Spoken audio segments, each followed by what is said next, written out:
In this video, we'll discuss how to properly install knobs for the GRS600 and GRS500 electric slide-in ranges. Begin by removing the knobs from its packaging. You will notice that there are two types of knobs, regular knobs and knobs marked specifically for the dual zone element. Let's install the dual knobs first. On the top of the dual knobs, you'll see the dual zone markings to the left and right of the off position. These knobs will be used to control the dual zone element on your cooktop. The setting on the left side of the knob will control the entire dual ring element. The setting on the right side of the knob will only control the center ring of the element. Locate the element with more than one ring.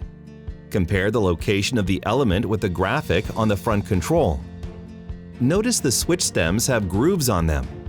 This will guide the knobs easily onto the switch stem and must line up with the locator rib inside the back of the knob. Install the dual zone knobs by aligning the locator rib inside of the back of the knob with the groove on the switch stem on the front of your unit. If the knob is hard to install, do not force it as it could cause damage. Check alignment with the groove on the switch stem. Lastly, install the non-dual knobs onto the other switch stems. Now you're good to go to start using your cooktop.